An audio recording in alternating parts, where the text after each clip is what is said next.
People Not Titles podcast is brought to you by Landtrust Title Services, your partners for results.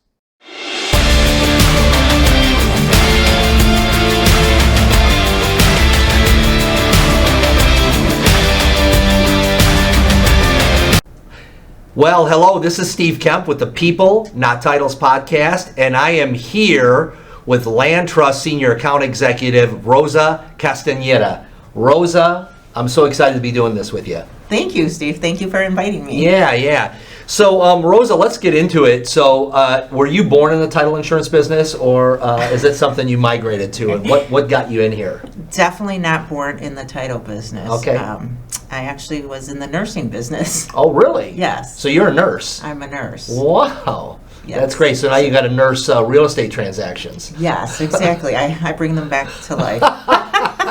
That's funny. Yeah. So, okay, so how did you make the transition from nursing?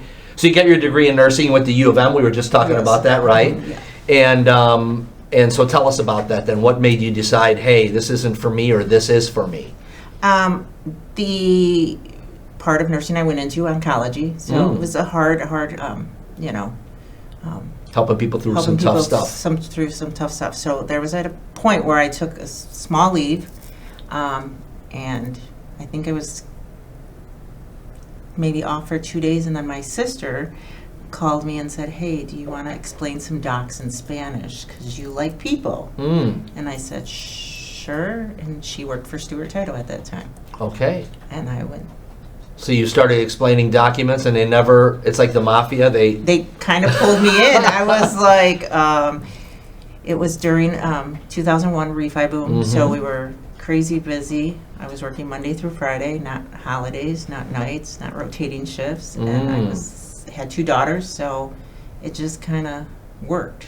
I see. So you took a break from nursing, and so did you begin in kind of the back office or more in the operational side of things? No, in the back. So I started preparing at that time for the RESPAs and scheduling, and then kind of started training and doing closings. Okay. So I did. So you became a closer then? Yeah. Okay. And did you close for a long time? I did, probably,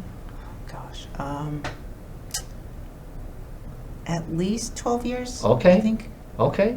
And so that gives you a real perspective for what everyone wants, doesn't it? Yes. Okay, so when did someone, or did you just make a move and say, hey, I want to do sales, or did someone tap you on the shoulder? Oh, I definitely did not say I wanted to do sales. Wow. Okay. I was tapped on the shoulder. Who did it? A sales manager at another company that I was with at that time. So you left Stewart? Yeah. I probably was only there for 3 years. Okay, so by the way, I started my title agency in Lake County in 2001 with Barb Saylor and Todd Fouth. Oh, okay. Yeah. I know Barb. Yeah, Yes. Barb's great, right? Yes. I know she's retired now, but she's like legend, OG title gal. Yeah. So I wanted to go to work. So I lived in Lake County, but was working in Park Ridge. Oh, okay. And then I kind of wanted to try to get to Lake County, but at that time there was no closing positions. Connie was our closer manager, and she had a full staff. So I ended up going to a different title company. Did you, was real estate something then that you just found like really interesting? What kind of keeps you excited and, interested in the business? Probably the stress. Okay. So you like the stress of the performing under pressure. Yes, and just the way everything changes. And the deals change, right? Exactly. And there's always, as opposed to I know nursing, there's a different person in the bed probably every night or something like that, right? But in real estate, you finish that transaction, it's a great moment at the end, right? Where you go, wow, congratulations, or whatever it is, hopefully.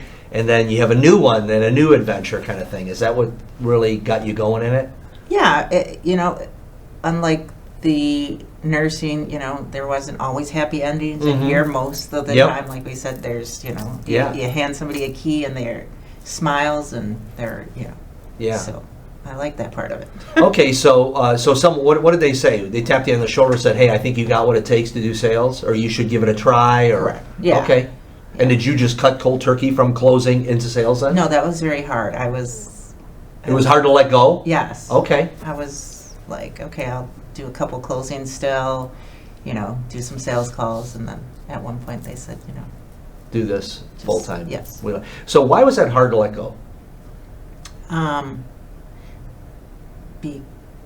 Because there wasn't no rejection when you're in an office doing a closing versus, out calling on your customers and them saying, no, we use this company, So. Yeah, we're good. We don't Right. need you, Correct. and that doesn't feel good, right? Yeah. Yeah, and I think when you're in operations, your work is created for you, right? Like you show up and it's like I got 4 on the schedule. That's it. I don't have to create the 4. Correct. But then when you're in sales, you actually have to create it, right? Correct. You have to get out there, make it happen. And of course, as you build and grow, there's things that happen every day. But the tough thing about sales is, what do I do when I don't know what to do? Correct. And it's like, guess what? Prospect, knock on doors, talk to people, right? Yes. Okay. Yeah. So when did you finally feel, how long did it take you from the time you were closing to the time that you were 100%? Was it like months, years? Oh, I think 6 months. Okay. And you never looked back? No. Okay. That's great. So now, would you ever want to go back to closing? I'll help. Okay. Okay. But you're not, so it's funny how people are like, you probably at one point when you were a closer said, I could never do that, or I don't want to do that, or whatever it is. Right. And now guess what? That's what you do. Yes. Okay. Yes. And what keeps you going in it now? Besides the deals, what part of the relationships are really good? I mean, the customers, Mhm.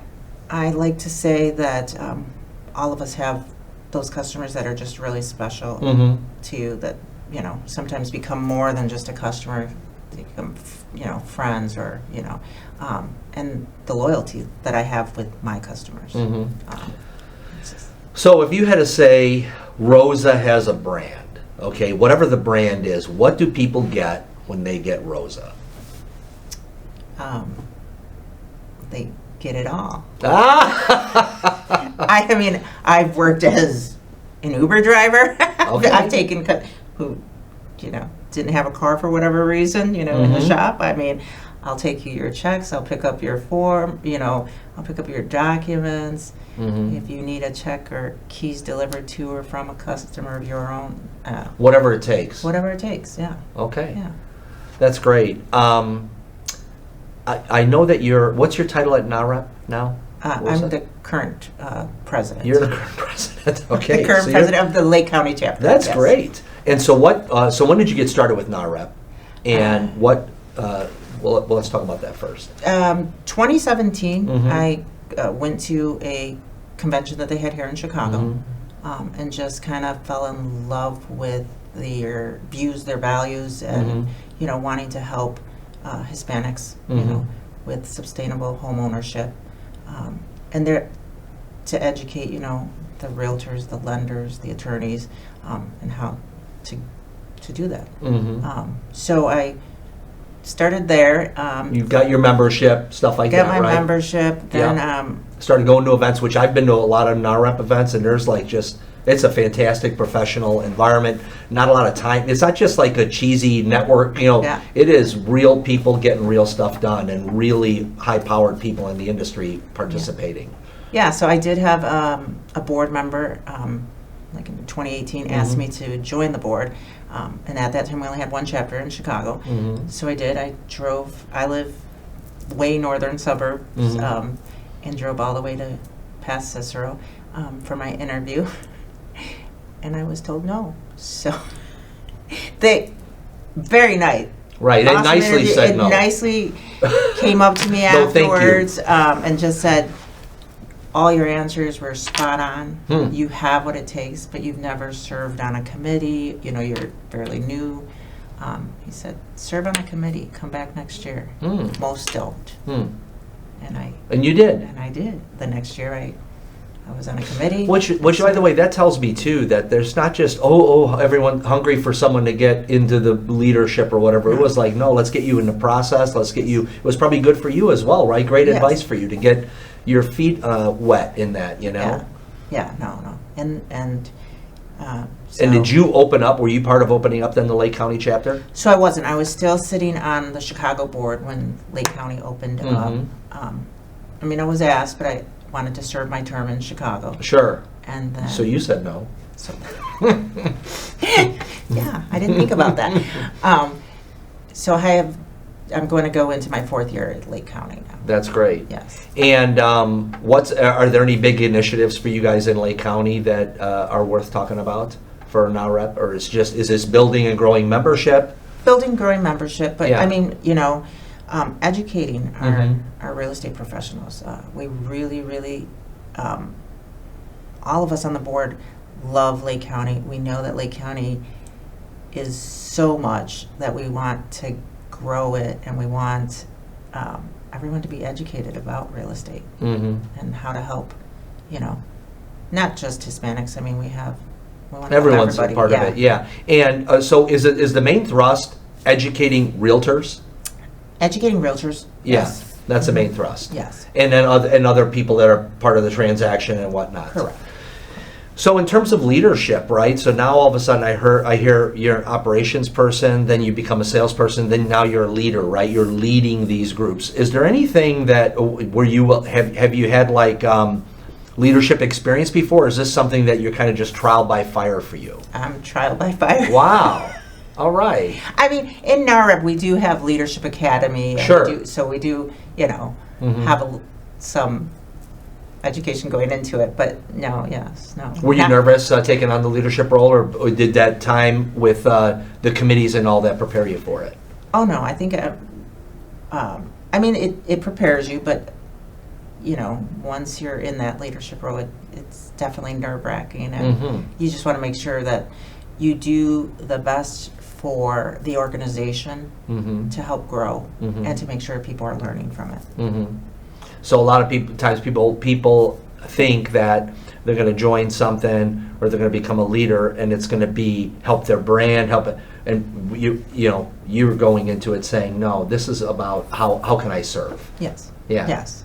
I think that currently pretty much all our directors on the board are servants. We all want to serve. That's great. Mhm. That's great. What a great environment. So personally, Rosa, we talked earlier, and you're a runner. Are you still running? Not as much. Okay. But you've But done yes. 7 marathons. Are all in Chicago? No. Okay. Chicago, Detroit, Indy, Okay. Milwaukee. Okay. So you've done them all. And when was the last marathon you did? It was, I think it was the Detroit. I like the Detroit Marathon because you The go. People Not Titles podcast is brought to you by Landtrust Title Services, your partners for Detroit results. Marathon because you go into Canada, so you run into 2 countries. Like over the Windsor Bridge? Or Yes. is that what it You is? go over the bridge and then Yeah. you come through the tunnel. Oh, that's really cool. Yeah. Okay. And so you've done that a couple times? Yes. Okay. Was that your last one that you Yeah. did? And how long ago was your last one? It was 8 years ago. Okay. So any marathons in the future, or is it? Maybe. Yeah. Yeah. Okay. What got you stoked about doing marathons? So it was a friend from high school that we used to run together in high Mhm. school, and Mhm. she called one day and said, "Let's do the Chicago Marathon." And I said, "You're crazy." And she said, "But it falls on 10-10-10 this year." Ooh. And I said, "Oh, that's kind of cool. Let's do it." Okay, so 2010 was your first marathon, Yeah. so this is relatively recent. Mhm. And great, and so you went through all the preparation, anything you learned about yourself during the preparation? I'm crazy. Okay. It takes And a you lot. did it, and you did it more. More, Yeah, yes. that's amazing. Yeah, Okay. So you also said that you're originally from Detroit. I am. So it makes you a Lions fan, a Michigan Oh, fan, right? 100%. It's good to be a Lions fan. Well, the Lions were the gift that kept on giving to the Chicago Bears for the longest time. There were so many games where I thought, this is the time the Lions are going to win, and they didn't. Yes. Now they appear unbeatable. So are the Lions going to win a Super Bowl this year, do you think? Yeah, Yeah. I mean, Yeah. that's the next step for them, it right? is. It is. Yeah. It That's is. and so you never, when you moved to Chicago, you never even were tempted to change No. allegiances? No, Okay. no. I'm 100% a Detroit fan. Wow. Pistons. Red Wings. Yep. Oh my Tigers. gosh. Yep. Yeah. Yes. Okay. And nobody in my house is allowed to wear any sports a tire if it doesn't have Detroit in front of it. Wow. So did you recruit your My husband? Yes. He's my a poor Detroit? husband. Well, I mean, he doesn't have Detroit. I'm sure inside Yeah. he roots for Yeah. the Cubs. Mm-hmm. I don't think he roots for the Bears. Okay. But yeah. Was that a tough time in the 90s when the Bulls won 6 championships? Yeah. But I mean, just like it has Yeah. been tough for the last 40 years being a Lions fan, you know? Yes. Yes. So now you guys are rising up. Yes. Awesome. So Rosa, let's just talk a little bit about what you see, or what has been the big challenges in the real estate market for folks in 2024. I know that we had the NAR settlement, right? Correct. How do you see people navigating through that? I don't think that it has been as difficult as They kind of predicted, they right? predicted, yes. You know, I think NAR and different organizations have made, you know, NASBAR, right? NASBAR, Yeah, all of- yeah. you know, CAR, Yeah. Main Street has made everything pretty easy. Yeah. Even the form that you fill out, you know, I've read it, I've gone through it. Yeah. You know, simple, and we all needed to have the conversations with our, you know, Buyers and sellers, right? sellers. Yeah. So you think overall, this is going to be, from a transparency standpoint, this is going to be, those conversations that need to be had are going to be had now. Instead of saying, oh yeah, the seller takes care of it, we're going to say, hey, I'm a buyer's agent. I'm worth my money. I'm going to take you around. Here's what it's going to cost. Someone's going to pay for it. Let's get this. I think buyers and sellers understand that. I think so too. You Yeah. know, I don't think it obviously rocked a little, Mm-hmm. but I think that we're pretty much on steady ground again. Mm-hmm. How about attorneys? How has it been for attorneys? Has it been pretty, I know everyone was kind of waiting, August, whatever, 17th is the day, and it was like, you know, nothing burger kind of, you know? It kind of came and went. Yeah, I don't think that it's difficult for the attorneys. I think the only, you know, small glitches that we might have is now the commissions are not on one form, maybe they're on two. Mhm. If, you know, if we have the buyers paying for their own buyer's commission and the seller's paying. So I think it just has to be a little adjustment. You need to know to reach out and get 2 commission statements versus one. Mm-hmm. But I don't think that for the attorneys that it, you know. Yeah, and it seems to me, just anecdote, I mean, I didn't like confirm it through every settlement statement, but it seems to me that agents' commissions haven't dropped. No. That they're still getting what they were getting, you know, regardless of having, once it, you know, it seems like nothing's changed that way. There has been some agents, I think, that got scared out of the business, but that might have been some that needed to be scared out or whatever, you know? Correct. Yeah. Maybe it weeded some people out. Yeah, and that happens too, right? It happened in '08, it happened in TRID time or whatever it is. There's always someone, you know, that's coming in, and other people that, you know, I know a lot of brokers that joined the '08 and were like, I didn't know what, you know, I just started that year, and I started selling real estate, so. I ran into a realtor, and it was funny because she said she started in '08, and I was like, really? Like, Yeah. how? Wasn't that hard? Yeah, and they're like, I don't know, I didn't know when it was easy, you I know? was not sure with closings if I was going to have a job or not the next day, you know? Yeah, absolutely. So, Well, that's great. So, you know, Rosa, you came over, moving companies not a big, or not an easy decision for anyone who's in kind of the sales role, right? What were some of the considerations that you had to think about when you were saying, hey, am I going to make a move over to Landtrust? What was important to you for that the company would be providing for you on that behalf? I mean, customer service for my Mhm. customers. Mhm. You know, our customers are our bread and butter. Yep. And, Got to take care of them, right? we have to take care of them. So it was, in technology, Mhm. in Landtrust had it, you know. Mhm. So it made it a very easy decision. Mm-hmm. Maybe it took me longer than it should have, but it made it a good. Well, that's great. Yeah. And I know Landtrust is really excited to have you. What have your clients thought about the transition? Oh, they said not to go anywhere else now. Wow. They're very That's great. happy. I love it. Yes, you know, it helps to have the staff that you guys have. I mean, they Mhm. send an email. They're like within minutes Mhm. they have a response. You know, they need to schedule something. You know, They know who to call. They know where to go. So it's just been very easy for them. That's great. So Rosa, you have family back in Mexico, right? I do. Yeah, and so are you there often?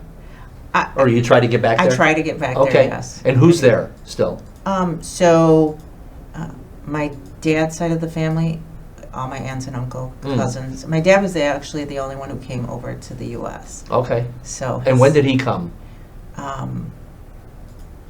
Early, way before me. Okay. I think 68. Okay. Yeah. Okay.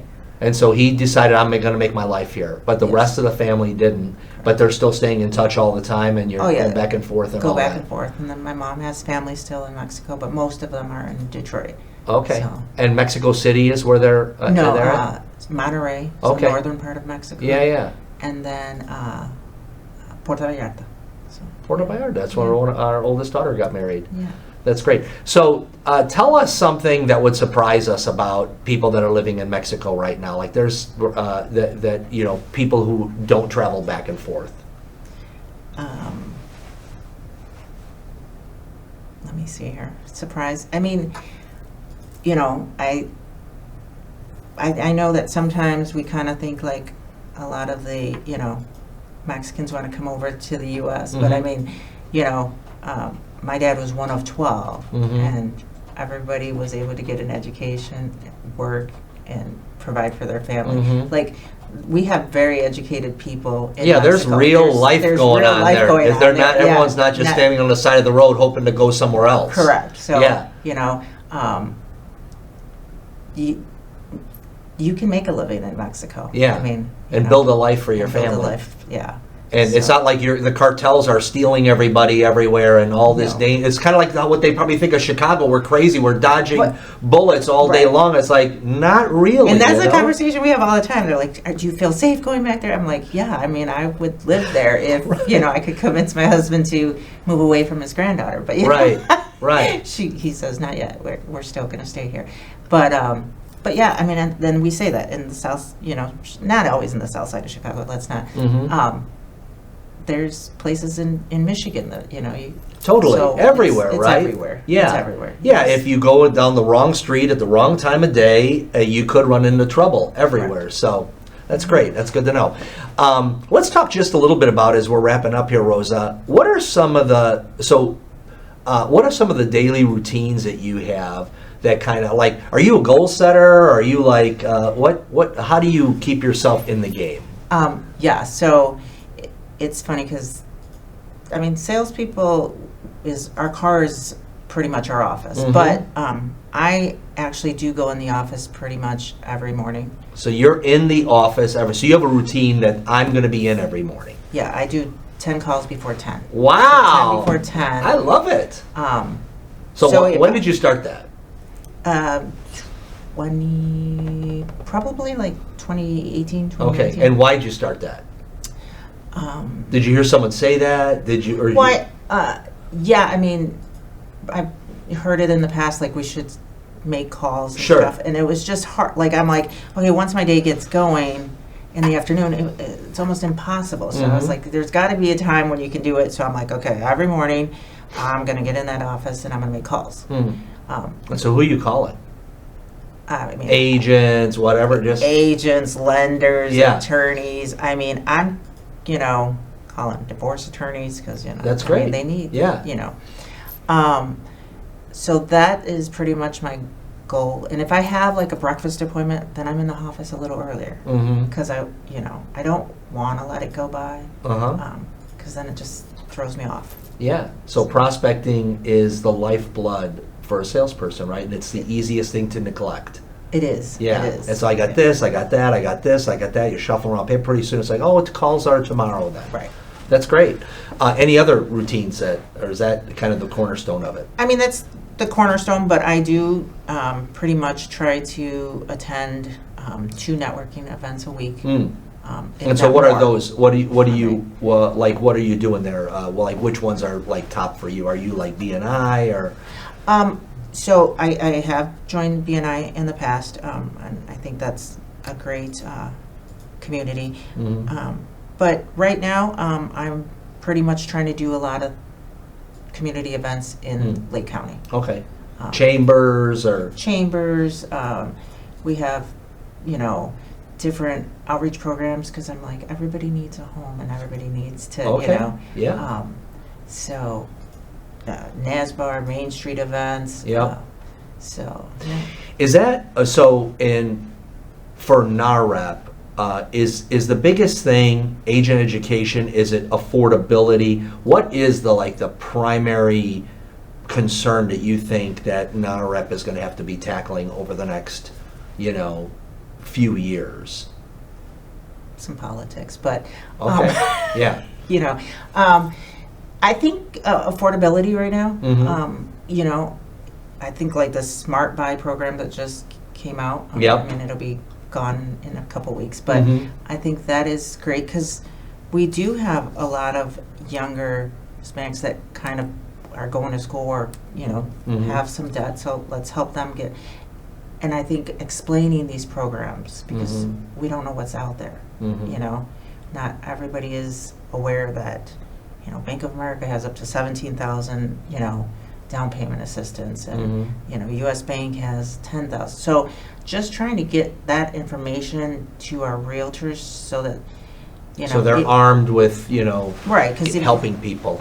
Yeah, I mean, just because somebody can't afford something over 200 doesn't mean we can't get them in a house. Let's work on that. And is in terms of real estate professionals, whether it be title, lender, agents, attorneys, is there a gap somewhere in the Hispanic community right now? Do you see, or do you think it's pretty well represented?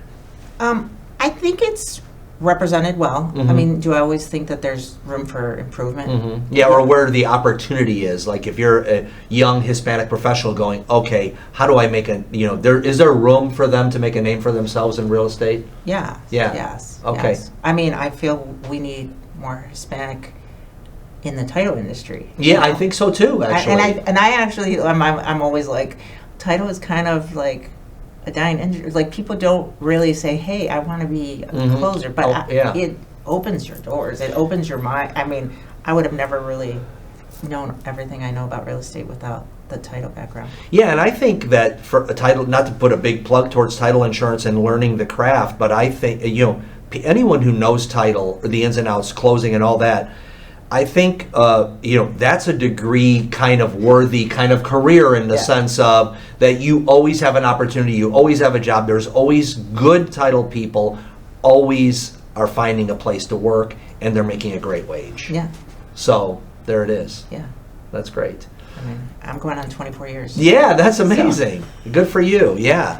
And 10 years in sales, and still, what has it been 10? 2017, yeah. Yeah. So that's great.